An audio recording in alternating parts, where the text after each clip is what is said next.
So no, we didn't do Naked and Afraid style. So yeah, we went out to Starved Rock yesterday. So we went out there, and I was telling a few folks about it.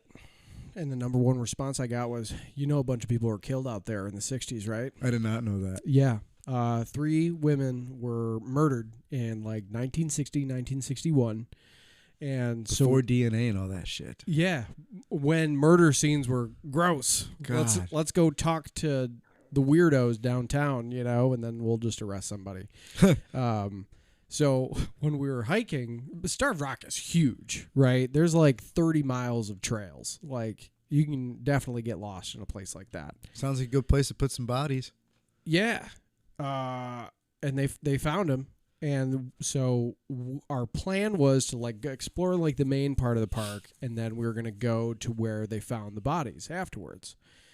And we walked, and we thought it was a lot closer than it really was. So we went out to where they found the bodies. That was our first spot. Turns out that's like fucking 3.5 miles. So we like turned a whole morning into just going to this one spot. It's a beautiful location. Nice little waterfall, Do they like have little anything caves for and the stuff. bodies? Like anything lined out? No, there was some not even a plaque. No, there was some light graffiti on some of the signs that said in 1963 women were brutally murdered here. Documentary on Netflix. I was like, Of what? course. They don't do like tours or anything for that kind of stuff? No, because it's not like something they want to pride themselves on. Why? I mean, well, I'm just saying with like how things are going. Like if you go on any streaming device, there's the top 5 spots are all dedicated to murder documentaries. Vicious, brutal murders where the more people are getting eaten and everything. Yeah, The more fucked up, the higher the rating. I think it was because the guy who like owned Starved Rock was like, how do you own Starved Rock? So he just. It's a national park. So he owns the lodges and like ran the park. Oh, yeah. Gotcha. So he was kind of like wrapped up in this thing. So I watched the documentary, and it's on HBO, not on Netflix. It's called The Starved Rock Murders.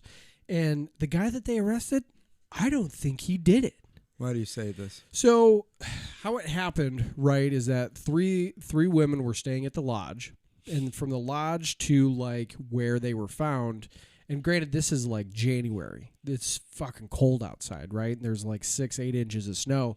And the pictures of the women that they took of themselves or they found on the cameras, I mean, they're in skirts and high heels. So they all knew each other? This was like one. Yeah, this was one night of them getting killed. It wasn't like 3 different situations. Exactly. Yeah, it wasn't like a serial event. It was like one big one. Gotcha.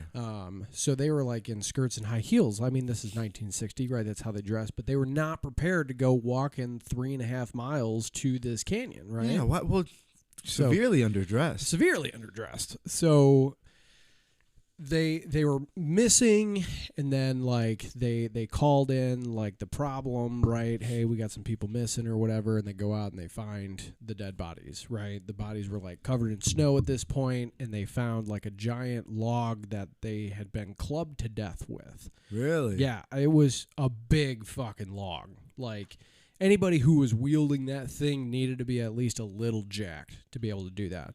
Now here's the weird part, right? Is that the 3 women, they were a little bit on the bigger side. They looked like they could defend themselves. Sure. Let's put it that way.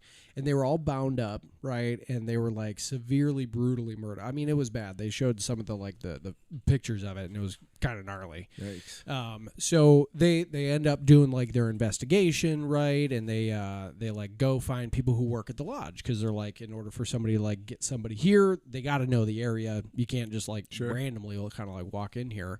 And they ended up arresting this guy, Chester Yeager, right? What's Chester's deal? What's he like? So Chester was a dishwasher that worked from Joliet? Sounds like he's from Joliet. No, he was from Utica. LaSalle. Yeah, there's like 2 towns right there. There's like Peru, LaSalle, and Utica are all like right around Starved Rock. Gotcha. So he was from there, and basically that's when Illinois is no longer like Midwest, and it kind of starts turning southern almost. I You're would not say southern dude. Illinois yet, but Sorry, like, in my eyes, anything south of Tinley Park is weird. yeah, I don't know anything south of Tinley. that's a fair statement. Tinley I mean, Park south, I don't know. it's basically like northern Kentucky at that point. It's not Chicago. It's not. It really isn't. Not Tinley Park isn't Yeah. Chicago either, but that's Right. Neither where we that's are. where is- that's where the state ends Yeah. in my eyes. Exactly. That's a fair statement. There's a big difference between Chicago and Illinois. Mm-hmm. There is. Anyway, so they were doing the investigation and they put him in a polygraph test. Okay. And the polygraph guy was running it and he said that's the guy. I can tell. Like that's the guy just by talking to him. The polygraph man? Yeah, the Before the polygraph polygraph? after the polygraph. He's the after he walked- polygraph? The man is his own polygraph? No. Somebody put him. God damn it. I'm sorry, but I've seen Meet the Parents. I've heard the Bonita Fish I've Big. seen Meet the Parents where Robert De Niro does his own Yeah, polygraph. no. The polygrapher did the polygraph on Chester, and when Chester was done and left the room, the polygrapher was like, "That's your guy." Polygraph man. Okay. So they arrest him, and they basically just threw the book at him. Right? Guy did 60 years in Dude, jail. how weird of a concept to be thrown in jail by a polygraph test. Right? Yeah. Like just literally your blood pressure is going up. In fucking 1960 of all times. Because it's right? really what all it's testing is kind of like your Yeah. blood pressure rising, right? Basically, like in your uncomfortability and stuff like that. So like you're and- already in a fucked up situation. People Right. shining light in your eyes for 9 Exactly. hours. Yeah. It's probably like, So- just let me out of here. Yeah, and that's so they went on to describe that he was incredibly uncomfortable the whole time. They also were saying that he had like some traumas as like a kid. Why and, did like, they think that he did it in the first place? Like what led So- what led them to him? So the polygraph was like the number one. No, but what led them to him to even take the polygraph in the first place? They were interviewing and talking to everybody who worked at the lodge that the ladies were staying at. Sure. Because they thought, okay, in order to follow these ladies down here, somebody had to have seen them in the first place. Somebody must have been working here, so they first like grabbed everybody that worked there. And then it was the polygraph that said, this guy. Oh, so That you was still it. work there. that was all they were going off Wow. of. Was you work here, you were kind of But, here at like, the same Why time. did they? I wonder why they went at him so hard. Because he failed the polygraph. Like No. But like that's literally the only reason. though. But like, did he fail it right away, or did he fail it after like 8 hours of them doing it? I think it was like he failed right away, or within a certain Gotcha. time. So who do frame. you think did it? So, I think the owner. For the record, all these people are dead. So, like, if I'm pointing fingers at somebody, I'm not afraid of getting in trouble, right? So, the owner of the park, it's laid out that his son did it, and then they covered up his son's accident by blaming it on another guy. What would be the reason? Like, for why did he rob them? Did he? That's what they said it was. They said it was Just a staged as a robbery, and the R word. Ooh. But there was no evidence of either of those things. So it Yikes. just looked like somebody murdered him, right? So this guy goes to jail, 60 years in fucking jail, right? 60 years, and he got out in like 2015. Something I think it was maybe Is he a little still later. alive? Like I don't know. I don't think so. Did he I'm claim pretty sure innocent the died. whole time? Yeah, the whole time. So then they started so this guy that did the documentary went back and he was looking at all the stuff, right? He was like, okay, where was he during this? It turns out he's actually in a different town, supposedly when this all happened. Didn't he have an alibi? Right, Or anything? he did, and then there What was did that show up on the polygraph? That his alibi was right. So part of the reason why he failed the polygraph test was supposedly because he had some pretty major childhood traumas that made him uncomfortable in confined situations. Is how I kind of read it. So he was just naturally uncomfortable, which led them to believe that he was the one that did it. I mean, just right. being questioned for murder in the first place is uncomfortable. Right. let's, I don't know let's just anybody start there. Oh, another day at the office getting questioned for murder. Let's just start You know? there. This is my 8th one Yeah. today. Ah, shit. It's like getting called in for jury duty for me. Exactly. Honey, I'll be back. Yeah. So they started laying it out, and there was a bunch of evidence that that this guy basically didn't do it, But then there was one piece where he had said he wrote a letter to his dad right after he went into jail, basically saying that he admitted to doing it to save some other people from getting hurt.